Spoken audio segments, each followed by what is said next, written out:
Welcome back to another exciting episode of Cyber Defense TV. I'm your host, Gary Malevsky, and the publisher of Cyber Defense Magazine. Today, I have a very special guest sitting in the hot seat. Franklin Jones is the Chief Marketing Officer of Cequence Security, spelled with a C, not an S, and it's also Cequence.ai if you want to visit his website. Franklin, welcome. Thank you. Good to be here. So tell us, what is Cequence doing about botnets, which I've heard is about a third of all of our internet traffic problems? It really is. It's a massive problem. And so the way these attacks work is you always see the headlines of major data breaches like Marriott, for example, not to throw them under the bus, but out of that comes 500 or 600 million stolen records. And then you wonder, so whatever happened to those once the breach is done? Well, they end up on the dark web. The bad actors buy them. Then they orchestrate a bot attack using those same credentials and see if they work on other target sites. And 10% of the time they do.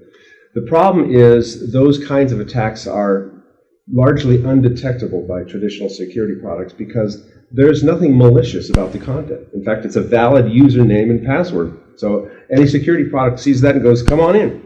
So it requires a completely different way of understanding, is this traffic malicious? So what we do is we look at the underlying behavior and intent of that transaction to determine whether it is malicious or not and whether a bot is involved or not. Hold on a second. I keep hearing about behavioral analytics, but nobody's talking about intent. What's the difference, and how do you assess intent? Yeah, that's a great question. So that gets above my pay grade, to be honest with you. But we have this AI-powered analytics engine within our software platform.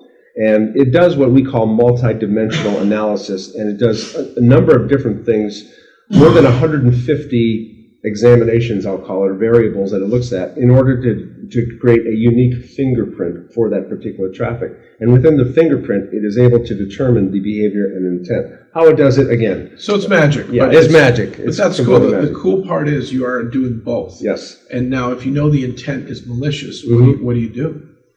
So once we know that intent is malicious, we create a unique fingerprint for that traffic.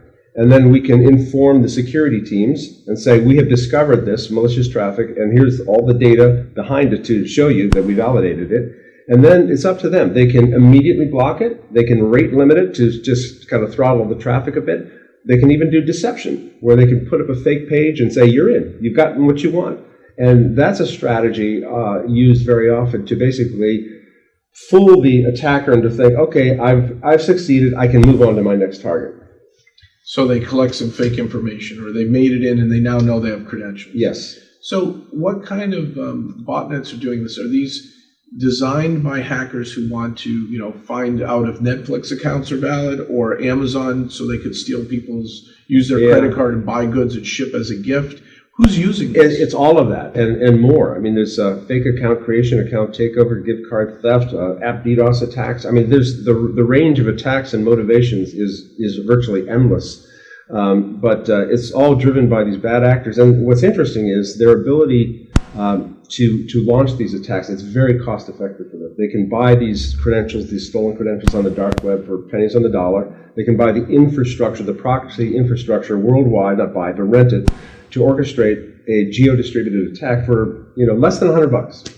I even heard that some botnets have been used for distributed denial of service attacks.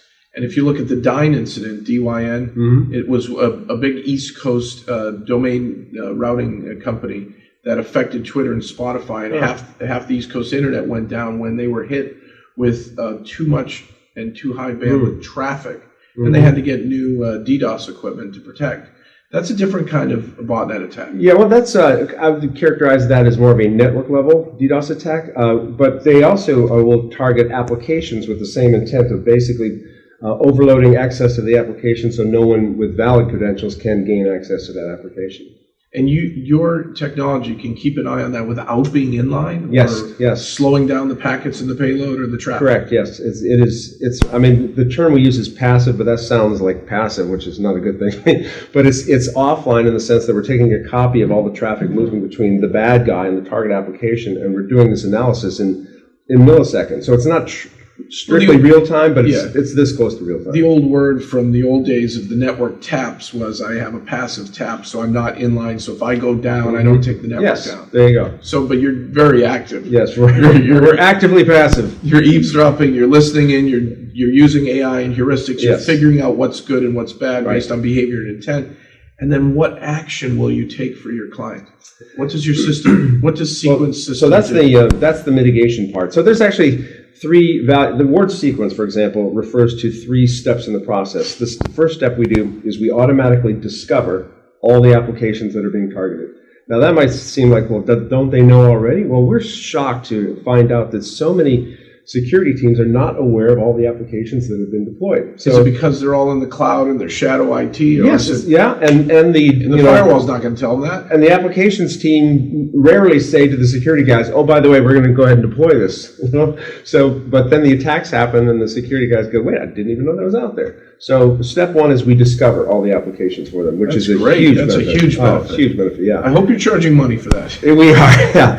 And then step 2 is the detect part. So that goes back into understanding the behavior and intent, the analytics engine, and then creating this fingerprint. That's the whole detection process. Okay. And then the third step is what we call defense. So discover, detect, defend. Defense is the mitigation action, which I described earlier, which you can just immediately block it, you can rate limit it, you can deceive them, whatever you want to do. That can be done automatically or by the security teams. It's their call. So you have technology that can actually do this. Cequence.ai, it sounds like you guys actually put a lot of effort into AI, understanding behavior, and that you've put it into one area, a third of our internet problem or traffic, botnets. Could you take it into other areas? Is this modularized? Is something more coming in the future? Definitely, yeah. So the underlying architecture here is a platform. So that was also intent because we have seen very little innovation in the application security market. So we see an opportunity to essentially bring innovation to a market that has not seen much in the last decade and transform the way application security is done by using this AI analytics engine as the basis to deliver more value to those different security modules. Why is that, do you think? I mean, why hasn't application security been in the forefront and been such a big issue? That's the access to the data through the app, right? Well, I mean, the classic example is the web application firewall. Everybody's got one. Nobody likes it. It's like the light switch. I've got one, I'm done. I don't want to talk about it. Okay. It's sort of there to check the box, move on. Exactly. And we're going, wait a minute, why don't we add value to that instead of just saying it's there, So we're going to, in the future, be delivering some innovation down that path as well. This sounds exciting. Yeah. And your company is US-based. Yes. Do you do this through channels, through partners, direct? Well, it's all direct right now. We just closed Series B funding, so we're going to be ramping up everything now moving forward. But it's all direct sales organization right now. Over time, we'll develop a channel, but we're not quite ready to do that yet. How quickly can I deploy Cequence? Oh, that's the nice thing about it. It's we've had customers deploy. As compared to other ways to do this, the time frame could be hours or a couple of days. It really depends on the configuration of the network, but it's we call it a frictionless deployment. It sounds awesome. And you guys are in a unique space, and then you're going to expand out in areas that haven't been properly, security has not been looked at the way it should. Yeah, that's exactly Expanding in app security. Yep. Love it. Yep. So where should we send our viewers and our listeners? Well, I guess go to our website to keep track of us at www.cequence.ai. That's great. Is there anything else you want to share with our listeners or viewers? Can't think of anything else right now, but appreciate the opportunity to sit down and chat with you about this. This is really exciting. Cool. So I know a lot of companies have apps and they're worried about app security. A lot of people don't take botnets as seriously as they should. And there are multiple pronged ways that these botnets are helping the bad guys steal the data. So what can we do to solve this problem? And then where is this app security world going in the future? It sounds like Cequence AI knows. Visit their site, learn more about them, see if you can get a trial or get their system up and running. It sounds so easy to deploy. And we'll keep an eye on you. Sounds good. Appreciate it. Yeah, thank you. And then come back next time for an exciting episode of Cyber Defense TV. Thank you. Thanks.